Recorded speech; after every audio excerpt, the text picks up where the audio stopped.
have lived in all sorts of homes, from the detached Australian houses of my early years to New York City apartments, ex-council flat shares, unconverted warehouses, and now a 1930s terrace in South London. There is nothing particularly exceptional about the number or variety of homes I have lived in, but I have also seen the inside of more homes than I could possibly count.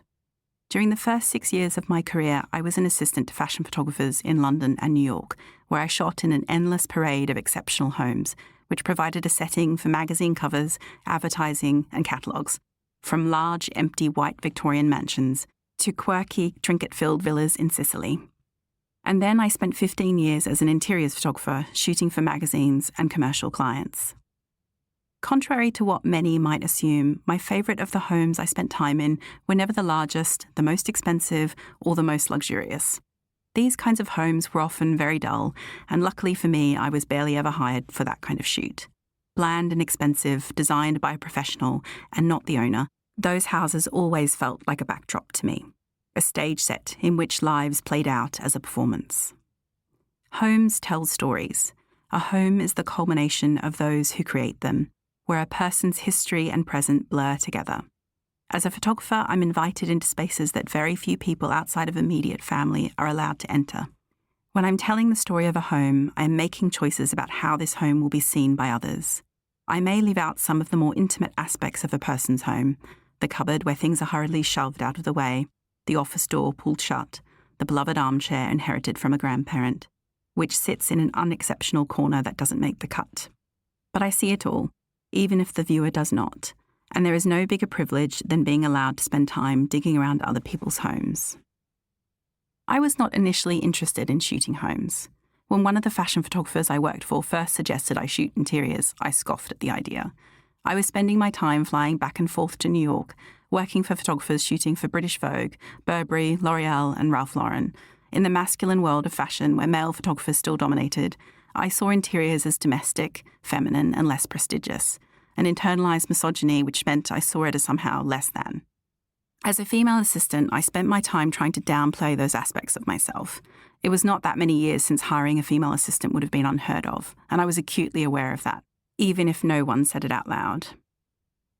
But when I was asked to do a couple of small interiors jobs as a favour, I very quickly fell in love with shooting homes. I realised that telling the story of homes was like telling the stories of our lives, that my long obsession with films that exploited interior settings such as Alfred Hitchcock's Rear Window and Wong Kar-wai's In the Mood for Love was partly because of the intimacy of those spaces that are usually hidden behind closed doors. My favourite novels too were often based around homes.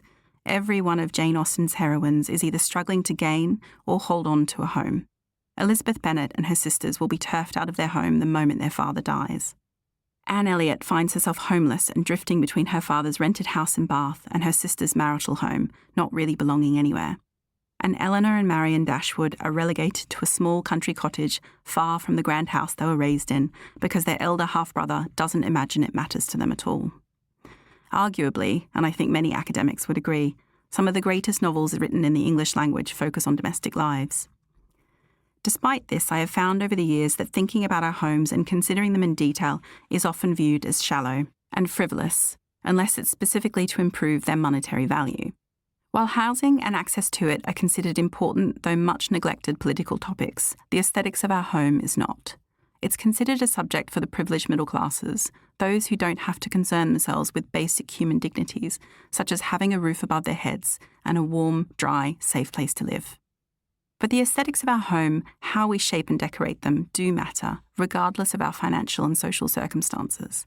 Even though some might not be particularly conscious of it, and perhaps not even that interested in it, that does not mean we are unaffected by it. Whether we are renters, homeowners, social tenants, or in temporary housing, each one of us is altered by the environment that surrounds us. Our homes shape us. They support us when the outside world might be challenging and hostile to be in.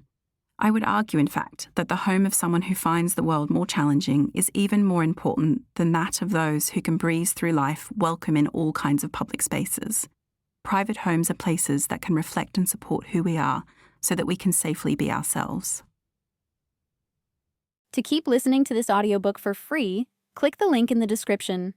It will take you to a free Audible trial where you can listen to this and many other books for free for 30 days.